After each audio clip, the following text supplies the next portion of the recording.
Welcome, everybody. Thank you for joining our webinar today. We're going to talk about the new high-resolution lenses for Modulus, the 2000 and the 2090. I'm Abby Lindberg. I'm the Director of Applications Engineering at GelSight. And today I also have Chief Business Officer Dennis Lang joining us. Just a couple items before we get started. We'll be using the Q&A, the chat for the Q&A throughout the session, and Frank Chang from the applications team will be answering questions live throughout. So if you go and you see that the Q&A is disabled, functionality, and he'll be answering questions there. We will also be recording this webinar and posting it to YouTube afterward for anyone that wants to follow up afterward. So with that, I will hand it over to Dennis to get us started. Yeah, great. Thanks, Abby. And, it's really worth starting around why we created the GelSight Modulus platform.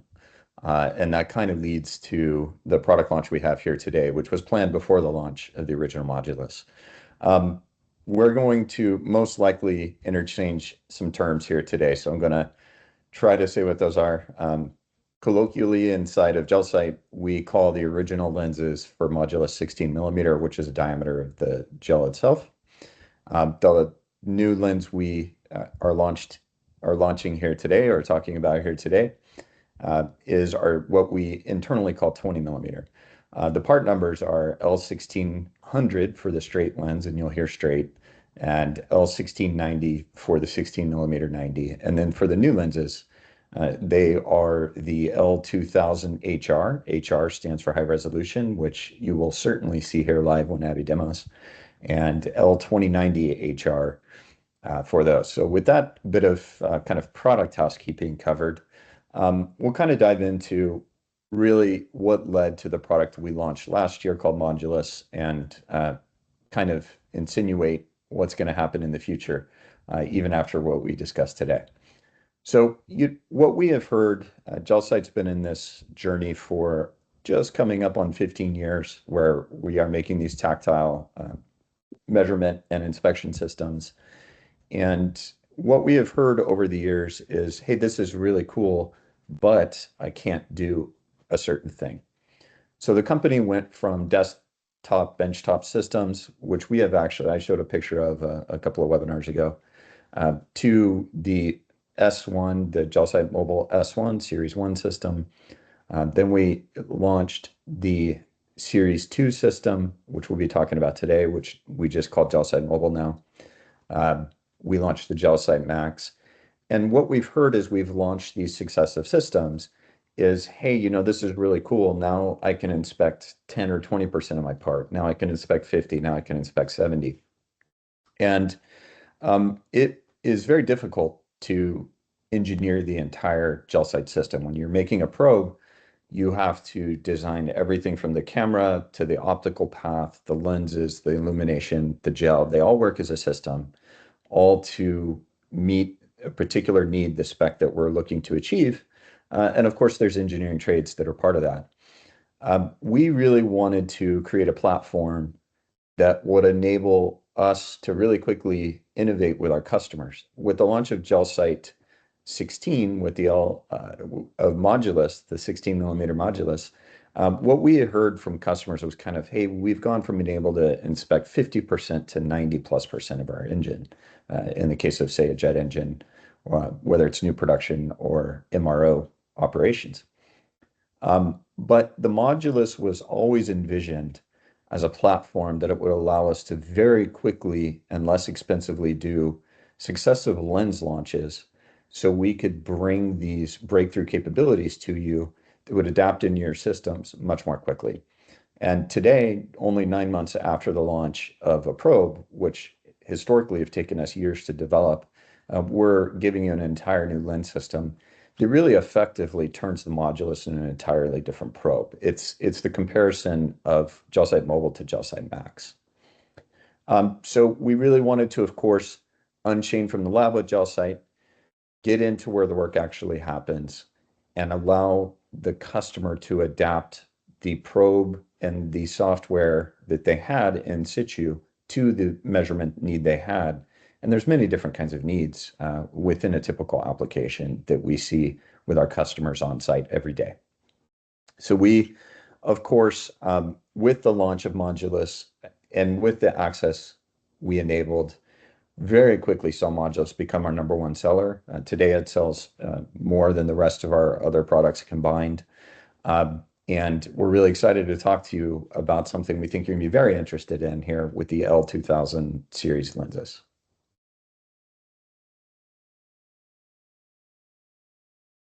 So we're trying to capture here the product family now at GelSight, and there's a lot going on in this slide, but I want to talk about a couple of things. So from top to bottom, what you see is the GelSight Max, the GelSight Mobile, or Mobile S2 as it's sometimes called. Then you see the 16 millimeter lens modulus, and you see the 20 millimeter lens modulus. And what you see with the green lines that have been drawn here is a representation of the curvatures of the surfaces our systems can access. So these aren't measurements of the actual ends. They represent what the user is able to get into, which at the end of the day is what you really care about. And of course, when you look at the 90 degrees, what you're actually seeing is the ability to go into bores, and we're showing you the bore size that we can fit into here. If you look at the spec table on the top left, you can see what we kind of group together as families, and that is the GelSight Mobile traditional system we've been selling for many years now. You see that performance closely matches that of the Modulus L1600, the Modulus we launched last year. I won't read through every spec here, but essentially what we looked to do with the 1600 was bring S2 into more locations that a customer might want to measure. We have many customers bundling GelSight Mobiles or GelSight Modulus with the GelSight Max. And the reason for this, of course, is we build a hardware-enabled software platform. So the GelSight Mobile software platform works with all of our probes, and customers would buy a package that would allow them to do fine roughness measurements with the Max, and then make their kind of more traditional, typically higher volume, higher number of location measurements with the S2 or the Modulus. What we wanted to bring to market with the L2000 series lenses was the GelSight Max into the accessibility of the Max locations. And in addition to this, create a much better user experience, because all you have to do is change the lenses. And in fact, for those of you here that actually have a Modulus system today, you might have wondered why there are open spaces in your GelSight Mobile or your GelSight Modulus Pelican. And it was because we had planned for that case as you received it to be able to carry all the lenses we're going to be talking about today. So you see the Modulus HR specs. The roughness spec is a tighter range for the 2000 series lenses, mostly because of what you see in the bottom here with the field of view.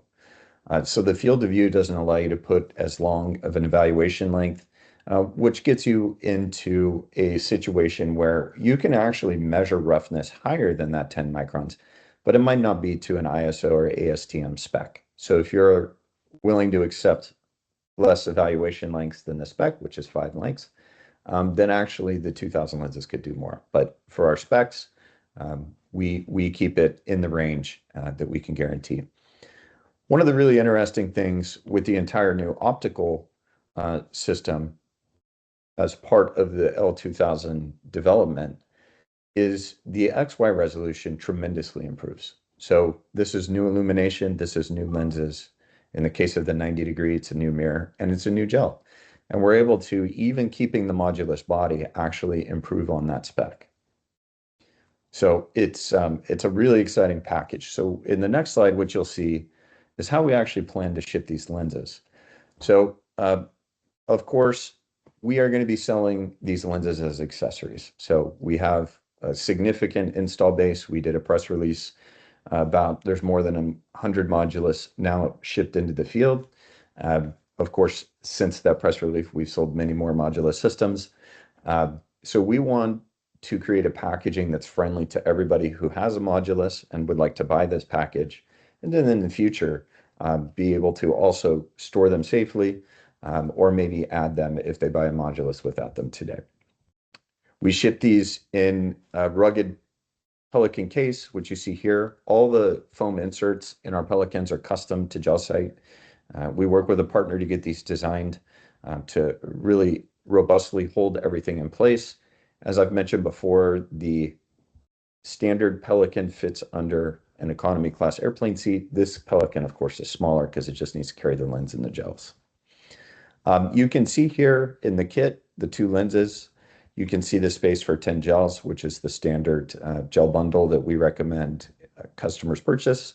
And you can see the adapter plates here. So our calibration and validation fixture that ships with Modulus today has magnetically held adapters for the 90-degree and the straight lenses. To calibrate or use validation for your L2000 HR lens, all you do is go to this adapter. You can use the same plate. It's the same workflow, which is great. Of course, if you decide to buy the entire bundle right from the beginning, so if you purchase from GelSight originally the 16 millimeter and the 20 millimeter lenses from us, we will put them all in the single Pelican and you won't receive the small one. So it'll all be wrapped up. The cost is a little lower, so if you buy that entire bundle on the front end, you do also save a little bit of money if you want to be able to bring this capability in-house. And it is always important to us to be backward compatible and also have software features that really take advantage of what we have launched. So GelSight Mobile 4.4, for those that have used it, we added quite a bit of roughness functionality into the tool. That was specifically in support of the L2000 and L2090 HR lens launch that you're going to be seeing today. So in this case, I think the best way for you to understand what that means is for Abby to show you live what that will look like. Thanks, Dennis. All right, so I have our GelSight Modulus system here. And right now I'm holding it with the 16 millimeter lens. And I'll actually just disconnect that. And I'll swap in one of the new lenses, the 2000. And I'll just drop this in and lock our new lens in place with that locking ring. So I just wanted to show that so that you could really highlight, how quick that lens changes. And then a little bit about just how GelSight works with that. We're using the same technology across our whole platform. We have a camera in here. We have our lens and our illumination system. And I'll actually turn off live mode so that I don't shine a light when I take this out at the camera, but basically I just take the gel out, and when I click the button, we're taking a series of images, 6 images with each one of these banks of LEDs illuminated, and we use a process called photometric stereo to take those images and turn them into 3D data. So with that, I think the best way to show this is going to be live. So I'll go ahead and share my screen in the GelSight software. And I'll also share my desktop here with some of our samples. And the first thing that we'll do is we'll go ahead and I'll actually switch this back to our 16 millimeter lens. And we're going to look at the same sample with the 16 and the 2000 so that we can see the big difference in resolution. So I'll go ahead and switch this back to the 16 and we'll switch our cameras up here in a second. There we go.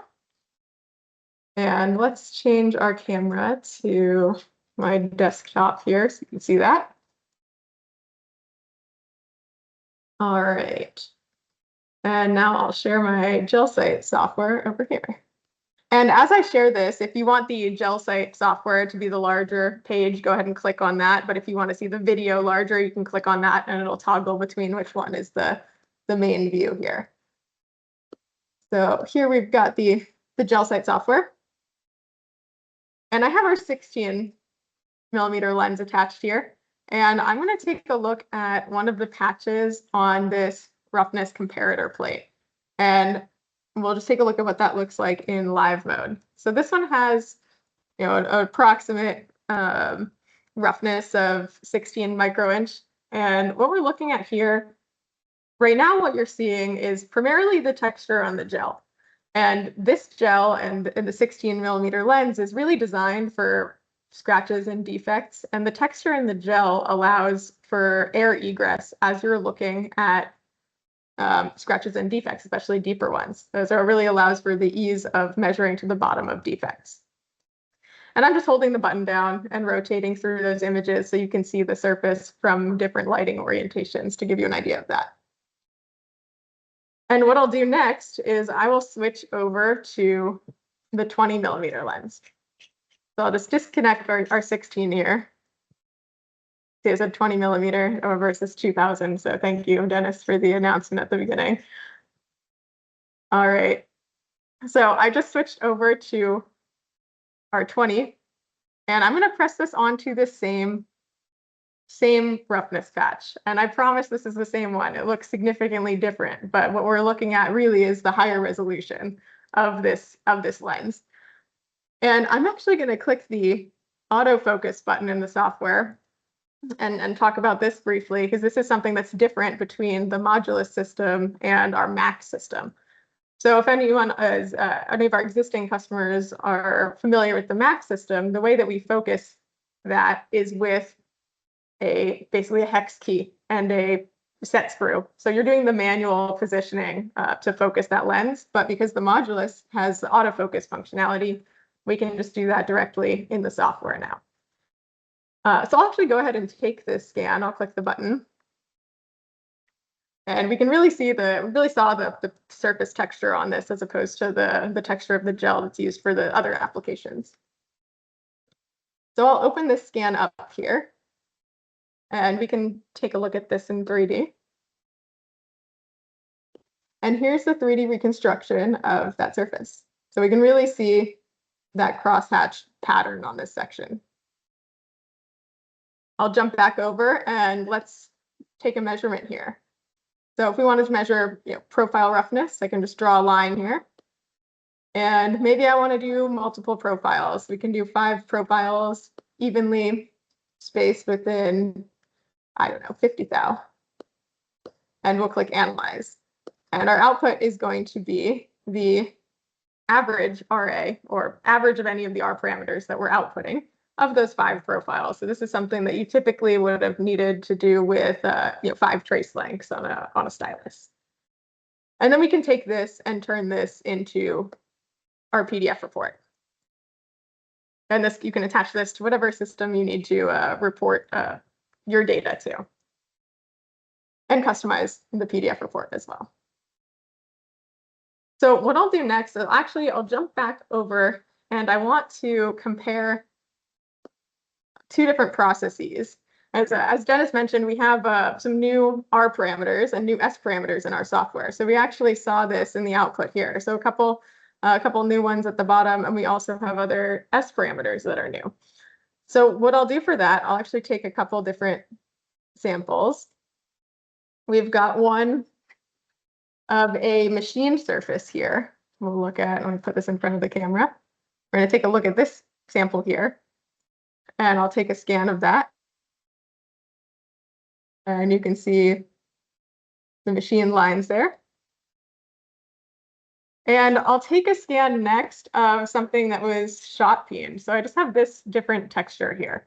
And this is kind of to compare essentially what would be a before and after process, right? So you've got your machined surface, and now you want to finish it with a shot peening process. And I'll go ahead and take this scan as well.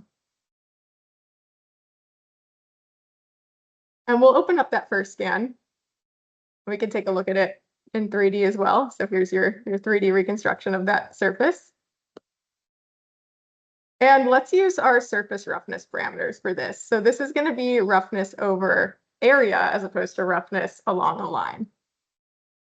And we'll click Analyze. And the specific parameter that I want to take a look at here, we'll look at SA, and we'll also look at SDR.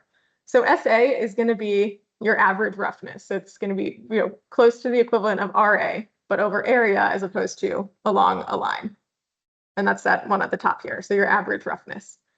And then SDR is going to give you basically the area of your region, your selected region. So you have the base area, which would just be your length times your width of this rectangle that you've drawn here. But what SDR accounts for is kind of the ratio and change in that area when you include all of the peaks and valleys on this surface. So the change in your area, including the topography of this area. And when we go back to the second scan that we took here with the shot peen surface, we'll come in, we'll make the same measurement, and we'll click Analyze.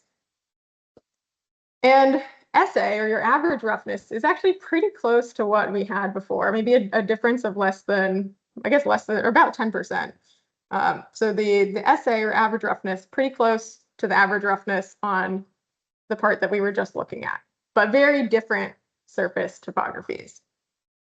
But if we look at the SDR here, we can see the percentage here is about 0.41%, which is more than twice as much as what we had the SDR on the previous one. So we can see the actual area calculation of this surface increased more than the previous one. So we can see what that machining did to that surface. So as part of this, we just really wanted to highlight the addition of some of these new parameters that could be a good fit for your applications outside of what we see as standard in a lot of the industries that we work with. Just looking at RA, for example, you really gain a lot more information by using some of these other parameters that we have available too.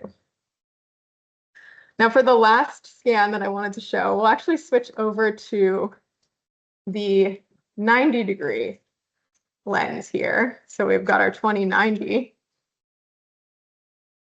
We'll just swap that one in and lock it into place here. And we have one of our favorite examples here is our piston with our wrist pin bore. And I think Dennis and I are both really excited about this example because we've scanned this many times for looking at defects inside of this bore, but this is the first time we've actually been able to see the machine surface inside of it.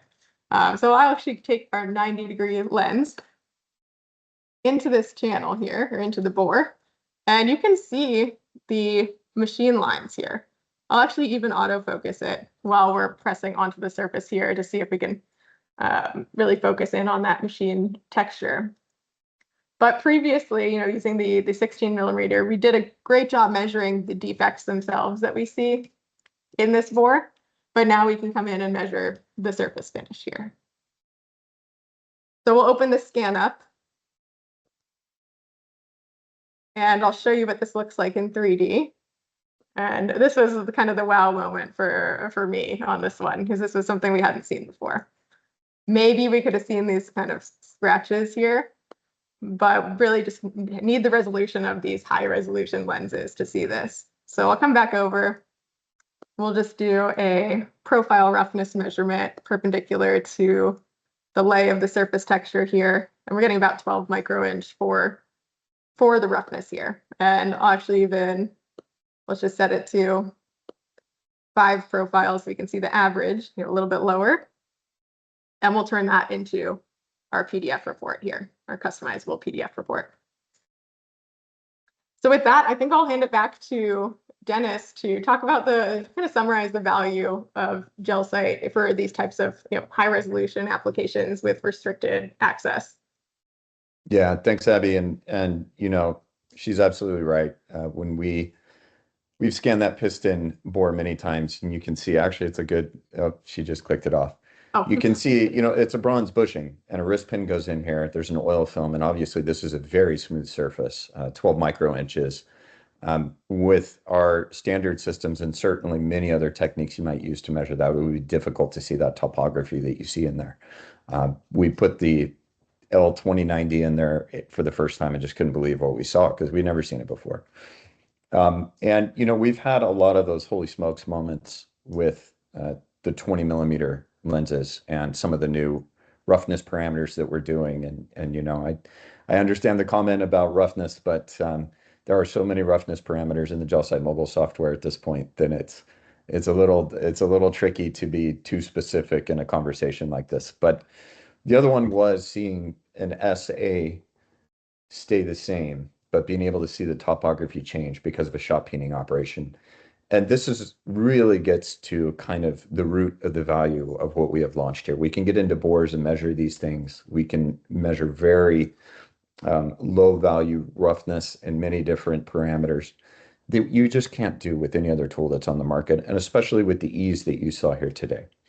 So what we envision when we think about kind of the typical user of a gel sight system, say in an aircraft, on an aircraft engine or in an MRO environment, you're using your 16 millimeter both straight and 90 to measure all kinds of different things around the engine. Then you might have a spec on the blade itself that gets to surface roughness, and all you do is you swap your lens right there. You can even combine them into the same PDF report that you're doing. So the savings in time is incredible, and we're quite sure our customers are going to surprise us with the really neat things they're able to see, whether it's sealing roughness on all kinds of different surfaces, getting into complicated places, not having to destroy parts to test, and many, many more things. So with that, we'll have some back and forth on Q&A here. Thanks, Dennis. All right, looks like we have a few questions in the chat. We'll go through and read some of the ones that Frank might have already answered as we give you some time to type some additional questions. Yes, we will have a recording available after this, so we'll put that on YouTube and we'll send an email out with a link to that.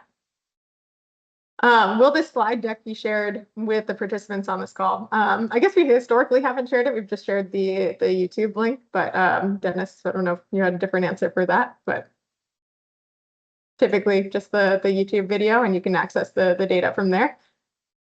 Yeah, reach out if you need any more information. We're happy to provide. No problem. All right.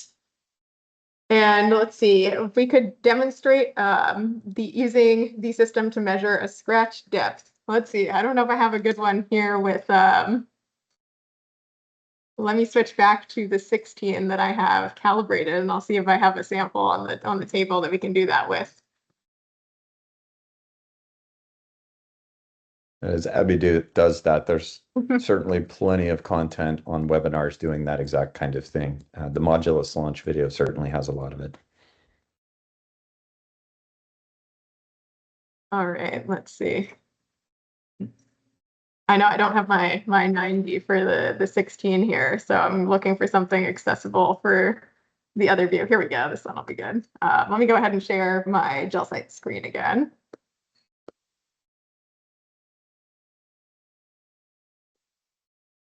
All right. All right, so I have a defect right on this side. I'll hold this up here. I'm going to look at a defect in the top of this area. And I think this is a good time to kind of reiterate that, then the 2000 series lens is really going to be good for surface finish and maybe some really fine scratches, but for other applications where we might be looking for a deeper defect, like something like this, the 16 is going to be a better fit for that. And Dennis, feel free to add to that as well. Yeah, no, I think that's right. It's definitely meant to be a combination. If you have very small features and defects, as Abby is talking about, the 2000 series is what you want to use.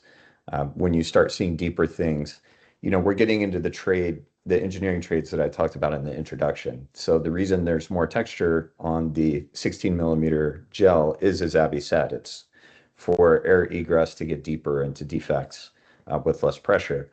But when you have shallow things, or you're looking at some of the surface topography features with RASA and some of the many other features we have, then you just swap on the 20, and it really makes it really gives you insights you wouldn't have been able to get otherwise. All right, so here I just use our defect detection function, and our output in what we're seeing here is about 7 thou, and that's going to be from the deepest point in the defect, the largest defect in our field of view, to the reference surface over here. So it does not include it's not the height from the burr to the defect, or to the bottom of the defect. It's going to be from the bottom of the defect to the reference surface here. All right, and we have one other question here that says, do we have higher resolution than Max? Can we measure smaller radii? We do have improved, I guess if we pulled up the spec table, we can see that again after the when we share this, but we do have improved XY accuracy. But I would actually have to double check the pixel size. Dennis, maybe you know that off the top of your head. It should be pretty similar, Felix. Hey, Felix, great, Yeah. great. Not surprised you have a difficult question, but my memory is roughly the same, but we would have to get back to you. It's a bit of a cowboy answer. All right, looks like we're about at time here, a little bit over. So thank you all for joining today, and we'll be following up. Thanks, everybody.